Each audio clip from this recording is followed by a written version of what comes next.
Well, good morning. Good morning. Good Monday morning to you. Today is Monday, December 21st, 2020. So we've only got 10 days left in the year. Yay! I guess that would be after today, anyway. But I'm Brian. I'm the pastor at Christ United Methodist Church in Waynesboro, PA. My video on my computer looks kind of odd, so hopefully this is coming out okay for you folks out there. Let me know if it isn't. It looks kind of uh, herky jerky going on there. Anyway, we're working our way through Luke, and we're almost done. We're almost done. Today is chapter 21 of Luke, and there are 24 chapters. So just today and 3 more days, we will finish up on Christmas Eve. I'm going to make a couple of quick announcements while you're getting hooked up and stuff like that. Yes, today is the 21st. Today is the winter solstice. It's the shortest day and the longest night. So, what we're doing this evening at 7 o'clock is something called a Blue Christmas. A lot of folks have trouble and during this season based on things that happen in their lives, um, memories and loss and all that. And there's been so much loss this year in so many different ways. So it can be hard, and we could feel depressed, especially depressed, thinking that there's something wrong with us when we can't be happy, when everyone tells us happy holidays or Merry Christmas. See, happy and merry are conditional and situational terms. They're based on what's going on in your life, and sometimes you just can't find that happiness or that merriness. But we can still find joy. We can still find joy. So that's what we're going to do this evening, and that Blue Christmas service. That's at 7 o'clock. Got my got the tripod set up, got everything set up in the basement of my house, um, where I'm going to be sitting and all the kind of stuff. I think it's going to be wonderful.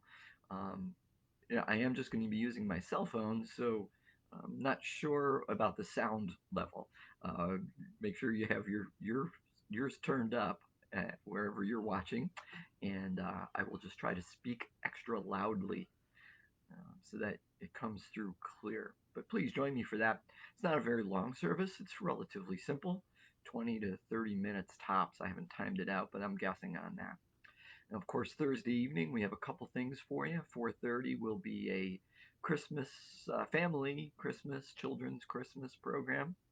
Again, not super long, somewhere between 20 and 30 minutes. That'll be pre-recorded, but will be available beginning at 4:30 on Christmas Eve. And then 9:30 at Christmas Eve, excuse me, is our main Christmas Eve worship celebration, worship experience at 9:30.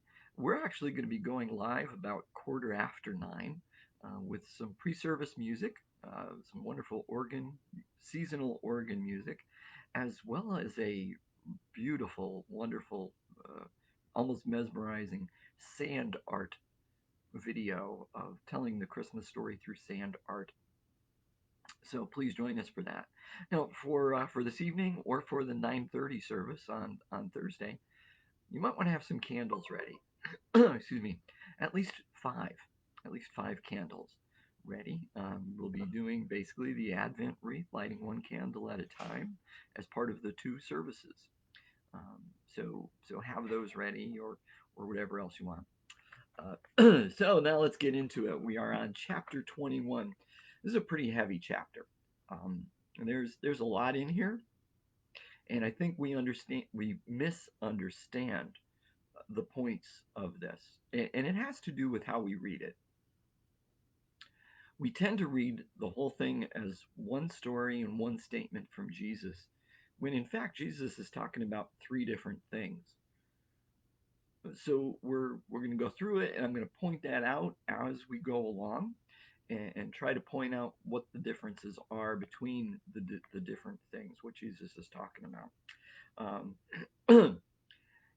This there and This is sort of a preview as well to some of the stuff I'll be discussing in our next worship series starting the second week of January.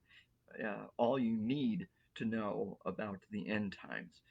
You're going to get a couple previews, a couple little hints, perhaps. Today's readings with what I'll be talking about during that series. So here we are, Luke 21, starting with verse 1. Yes, I'm using the Common English Bible. And again, feel free to comment on the stream if you have a question, something you wanted to point out, or you can shoot me a text. And I'm trying to watch all that and don't always see them. So if I don't, I'll look later and I'll get back to you. Looking up, Jesus saw rich people throwing their gifts into the collection box for the temple treasury. He also saw a poor widow throw in 2 small copper coins worth a penny. He said, I assure you that this poor widow has put in more than them all. All of them are giving out of their spare change, but she, from her hopeless poverty, has given everything she had to live on. Pause. Remember again, there's another sign of Luke's passion for the poor, especially in this case, a widow. And yes, Jesus' passion for the poor and the widow. If you were here yesterday, if you tuned in yesterday, or if you just want to look back just a couple of verses, uh, Jesus is Jesus has just condemned the Pharisees for like stealing the houses of the widows. And then he gives this example. He sees this woman throwing in her meager offering, but it's all she had to live on.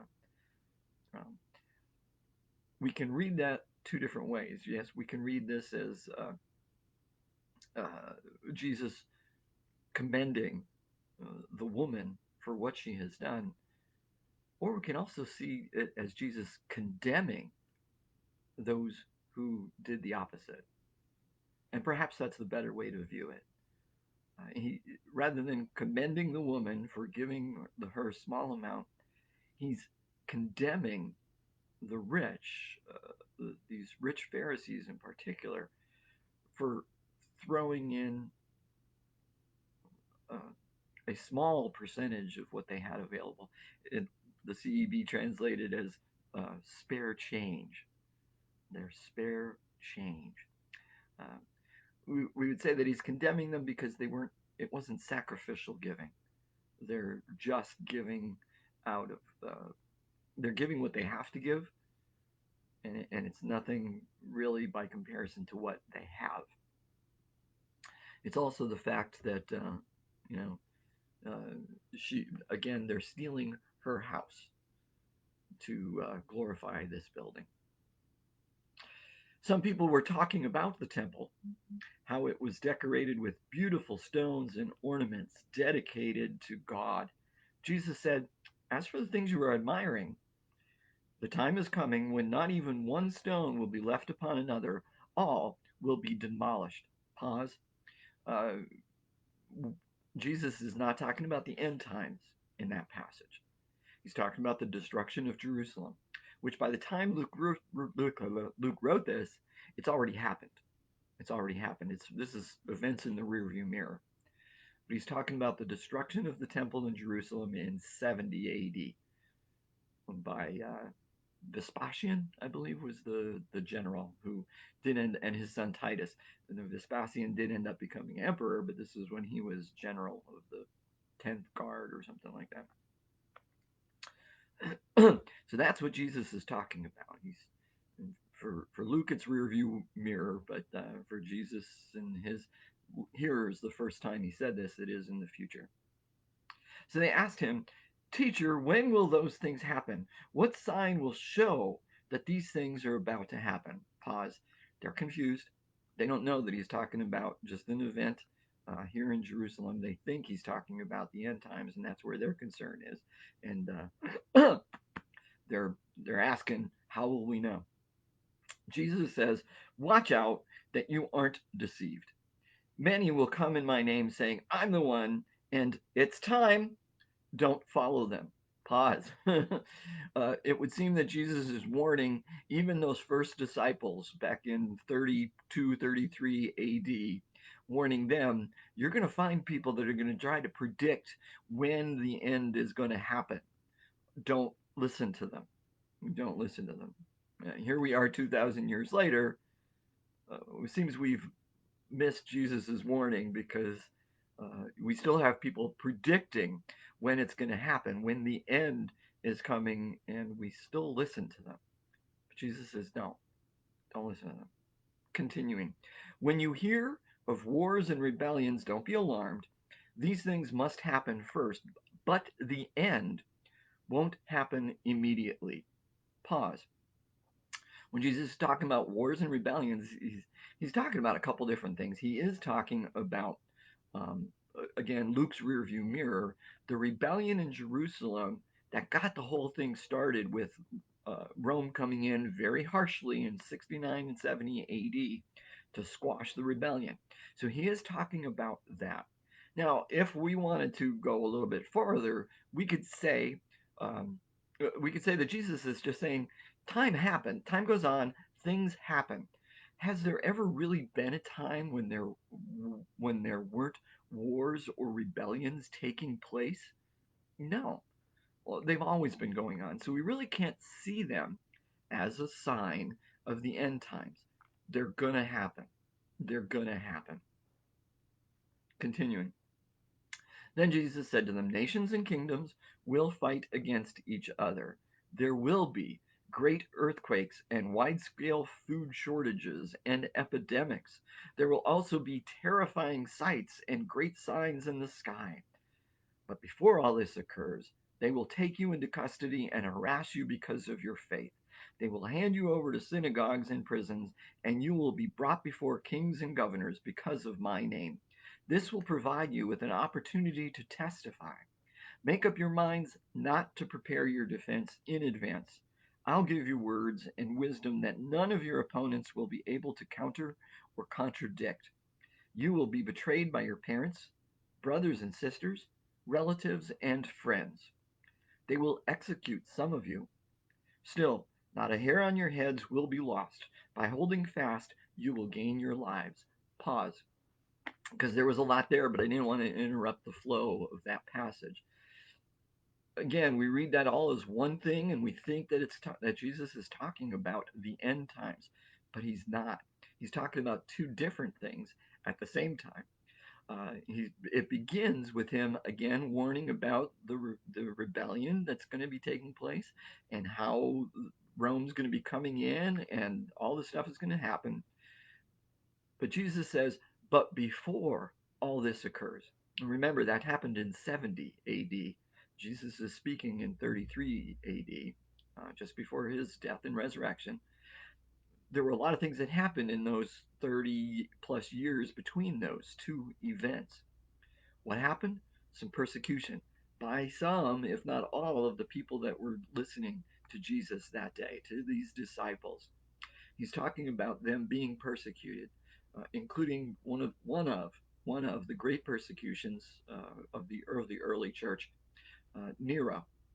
Now Nero died in 68 or 69, just before the rebellion in Jerusalem that caused the destruction of Jerusalem. But during his reign, he had a tremendous uh, persecution of the early Christian cult, so to speak, because not really a church, just a branch of Judaism at that time, a movement within Judaism, often seen as a cult. And yes, putting tar on Christians and setting them on fire to use as torches along the roads in Rome and all that. And Peter being arrested and tradition says crucified upside down, and Paul being arrested, and yes, tradition says beheaded, as well as some other things as well. So Jesus is telling them about the persecution that's going to come even before this temple is destroyed and before all this other stuff takes place. Continuing, and now Jesus goes back to, if you want a sign as far as the destruction of Jerusalem, when you see Jerusalem surrounded by armies, then you will know that its destruction is close at hand. At that time, those in Judea, oh, pause. I should back up for a moment. Um, that passage, that other passage, when Jesus was warning about their persecution, um, verse 18, verse 18, it says, "Still, not a hair on your heads will be lost." Sometimes people take that as, oh, if you're doing the work of Jesus, you're not going to be harmed. That's not what he was telling them. He just told them you're going to be persecuted. Some of you are going to be executed. And then he says, not a hair on your head is going to be lost. Doesn't mean you're going to be safe. I just told you you're going to be executed. However, your eternal life is assured. Your eternal life is assured. By holding fast, you will gain your lives. Now, back to this, picking up at verse 20. When you see Jerusalem surrounded by armies, then you will know that its destruction is close at hand. There was a siege of Jerusalem before it fell. At that time, those in Judea must flee to the mountains. Those in the city must escape, and those in the countryside must not enter the city. These are the days of punishment when everything written will find its fulfillment. How terrible it will be at that time for women who are pregnant or for women who are nursing their children. There will be great agony on the earth and great judgment on this people. They will fall by the edge of the sword and be taken away as captives among all nations. Jerusalem will be plundered by Gentiles until the times of the Gentiles are concluded. Pause. Can you see that whole thing, Jesus isn't talking about the end times. This is the destruction of Jerusalem. The destruction of Jerusalem. Now, Jesus does turn to the end, to his return. Okay? There will be signs in the sun, moon, and stars. On the earth there will be dismay among nations in their confusion over the roaring of the sea and surging waves. The planets and other heavenly bodies will be shaken, causing people to faint from fear and foreboding of what is coming upon the world. Then they will see the human one coming on a cloud with power and great splendor. Now, when these things begin to happen, stand up straight and raise your heads because your redemption is near. Pause. Jesus doesn't get to talking about his return, the second coming, until verse 25. It's really just that little piece, 25 through 28, where Jesus is talking about his return.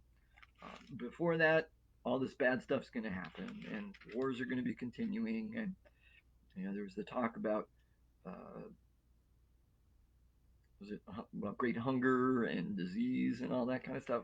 It happens. It's happened for over 2,000 years.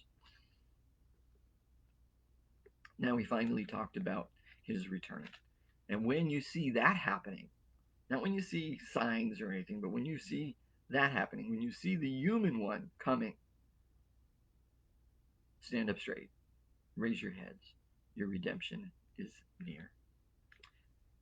Picking up from verse 29. Jesus told them a parable. Look at the fig tree and all the trees. When they sprout leaves, you can see for yourselves and know that summer is near. In the same way, when you see these things happening, you know that God's kingdom is near. I assure you that this generation won't pass away until everything has happened. Heaven and earth will pass away, but my words will certainly not pass away. Pause. Jesus says, I assure you, this generation won't pass away until everything has happened. He's really probably talking about the destruction of Jerusalem because that generation has passed away. If we literally talk about that generation, the people that heard him that day, and he hasn't come back yet. Although we can expand his understanding or his meaning of generation to include just this whole time period thing, if we want to stretch it, but let's not. But his words will certainly not pass away. Take care that your hearts aren't dulled by drinking parties, drunkenness, and the anxieties of day to day life. Don't let that day fall upon you unexpectedly like a trap. It will come upon everyone who lives on the face of the whole earth. Stay alert at all times, praying that you are strong enough to escape everything that is about to happen and to stand before the human one. Every day Jesus was teaching in the temple, but he spent each night on the Mount of Olives. All the people rose early in the morning to hear him in the temple area. End of chapter 21. And I'm just going to go back for a moment. did the parable. Jesus, Jesus' words, take care that your hearts aren't dulled by drinking parties, etc., etc. Don't let that day fall upon you unexpectedly, like a trap. Like a trap. So we're going to get to the crux of what Luke is saying about all of this. Okay, Luke is, you know, and what Jesus is saying about all this, but what Luke is writing about all this. It's going to come upon everyone who lives on the face of the whole earth. And here he is talking about Jesus' second coming. Stay alert at all times. Stay alert at all times, praying that you are strong enough to escape everything that is about to happen and to stand before the human one. So don't be trying to read signs, is what Jesus said, is what Luke is writing here. Stay alert at all times. Just be ready. End of chapter 21. So we've got 3 chapters left to go. And if you want more as far as the end times and all that kind of stuff, like I said, some of this was a little bit of a preview to that worship series that we'll be doing beginning January 10th, if I'm not mistaken. It's 5 or 6 week series. Uh, all you need to know about the end times. All you need to know about the end times. So this is a little bit of a preview as to what I'll be talking about, what you'll be hearing.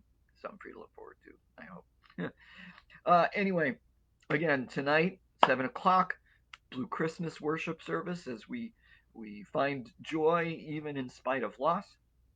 And then Christmas Eve, 4:30, the children's family service, and then the 9:30 main service.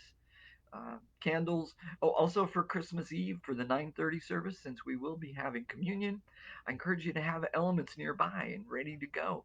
Bread or crackers, something like that, as well as juice or wine. And we will celebrate the Eucharist, celebrate Holy Communion together on that evening. That's it for today. I hope that this has been a blessing for you and worthwhile for you. And yes, I'm wearing my new Christmas present, Mandalorian shirt. Have a great day, folks.